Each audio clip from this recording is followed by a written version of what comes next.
L'arrivée du numérique a augmenté la rapidité de diffusion de l'information. Les photographes avaient l'exclusivité de leur métier en raison des coûts élevés de leur matériel et des longues techniques de production. Les tutoriels sur le web et les caméras des téléphones cellulaires de haute qualité facilitent l'apprentissage du grand public. Lucie Laforêt s'est d'ailleurs fait remercier de ses services de photographe professionnel.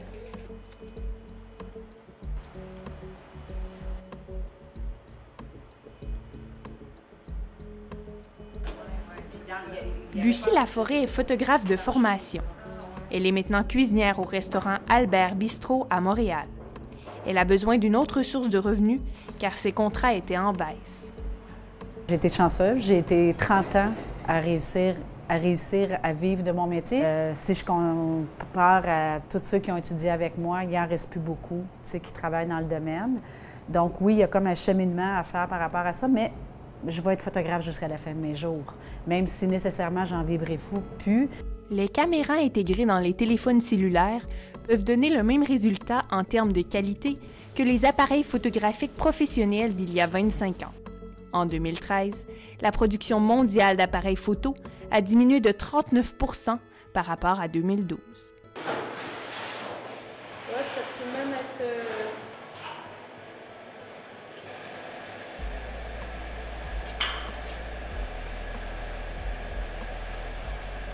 Josée Robitaille est chef et styliste culinaire. Elle a sorti le livre de recettes C'est l'hiver en 2015. Il est le premier livre de recettes au Canada dont toutes les photos ont été réalisées avec un téléphone cellulaire. Elle témoigne des raisons derrière son choix. En fait, j'ai fait les photos avec mon téléphone cellulaire parce que c'était entre autres pour témoigner un peu de l'instant présent et avec la qualité en plus des caméras. Maintenant, les téléphones cellulaires sont dotés de caméras vraiment très performantes. Donc, c'était la facilité qui a été une des premières raisons. Le premier procédé photographique a été inventé par Nicéphore Niepce en 1824. La création d'images était possible grâce à du bitume déposé sur une plaque d'argent qui devait reposer quelques jours en chambre noire. L'arrivée du numérique a accéléré le processus. 90 % des matériaux traditionnels sont disparus. Alors c'est beau, on a beau avoir encore les caméras, ou même que des manufacturiers fabriquent les caméras, il faut mettre de la pellicule dedans, il faut avoir les produits chimiques pour les développer. Et ça, là, ça s'amenuise, parce que c'était une industrie qui coûtait énormément d'argent et qui était justifiable si on avait les ventes. La nouvelle génération s'approprie rapidement ce qu'elle a entre les mains. Une amoureuse de la photographie, Laurence Bellumeur-Roberge, a commencé à s'y intéresser lorsqu'elle préparait un voyage en Espagne d'une durée d'1 mois. Son entourage a rapidement tiré profit de sa passion dans des événements comme des bals de finissants ou des grossesses.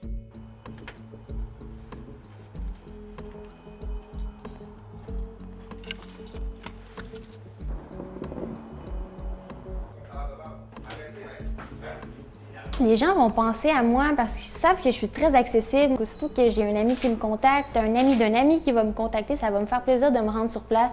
Puis les gens vont me rendre l'appareil, que ce soit par une petite attention, un petit service qu'ils vont me rendre plus tard.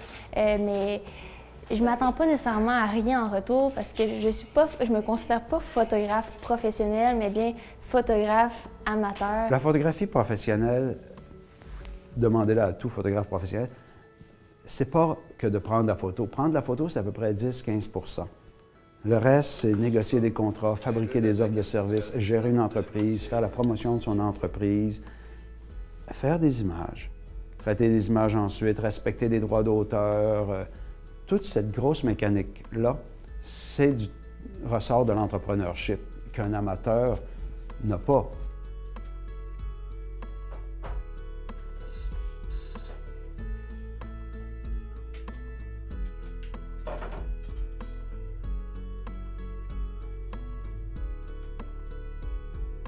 Le photojournaliste Renaud Philippe a voyagé dans plusieurs pays pour photographier des scènes parfois difficiles. Il a sorti en 2016 son livre Impermanence qui image la ville de Bangkok. Je pense pas que les photographes amateurs soient des menaces pour les photographes professionnels. La photographie, je le disais tantôt, c'est une technique, puis un photographe professionnel, la technique, elle est acquise, puis après ça, il faut juste l'oublier. Donc l'art est 1000 fois plus important que la technique. C'est souvent peut-être ce qui différencie l'amateur du professionnel, c'est que le professionnel va vraiment être attentif à la perception qu'il peut avoir d'un contexte puis d'un environnement. Le cellulaire est un outil de communication très présent dans le quotidien des gens. On dénombre 75% de la population québécoise qui possède un téléphone cellulaire en 2014, selon l'enquête Net Tendance. Je crois bien que mon livre a eu un succès qui a été relié, entre autres, au fait que les photos ont été prises avec un téléphone cellulaire parce que quand les gens apprenaient cette information-là, il y avait beaucoup de réactions. « Ah oui, incroyable! Puis les photos sont quand même très belles, c'est bien, tout ça. » Et je crois que ça a eu un petit plus au niveau marketing, si on veut, ou des ventes. Plusieurs applications de retouche photo sont disponibles à 1,99 $. José Robitaille a décidé de travailler avec une professionnelle pour balancer les couleurs de ses photos. La spécialisation a encore ses avantages selon elle. Je sais manipuler certaines applications, tout ça, mais j'avais quand même envie que ce soit bien fait, puis je voulais surtout pas faire d'erreurs et perdre de l'information. Et quand après, on s'en va en impression, on veut être sûr que ça va bien sortir une fois imprimé sur un papier qui est mat, etc. Donc, à ce niveau-là, j'ai préféré avoir quand même des conseils de professionnels. Une dame de 89 ans, Alice Boisvert, replonge dans ses souvenirs avec son mari Paul grâce à ses albums de photos.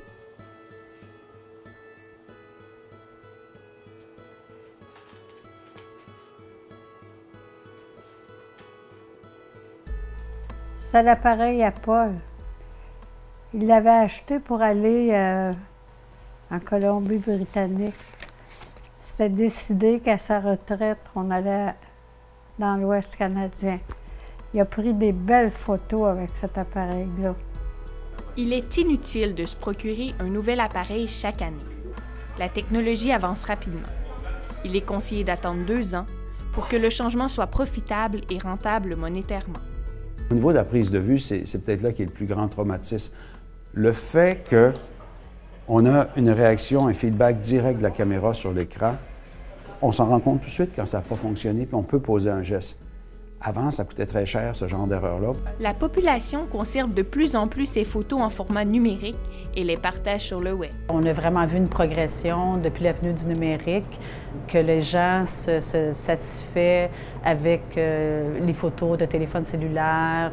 Et la grande partie, c'est que plus personne n'imprime rien. La géolocalisation permet de repérer l'emplacement d'un individu grâce à la connexion Wi-Fi. Cette facilité du partage de données sur Internet menace la vie privée. L'arrivée du numérique est un avantage dans le domaine de la photographie, selon Renaud Philippe. Le numérique fait peut-être en sorte que oui, la photographie est beaucoup plus accessible, fait que tant mieux.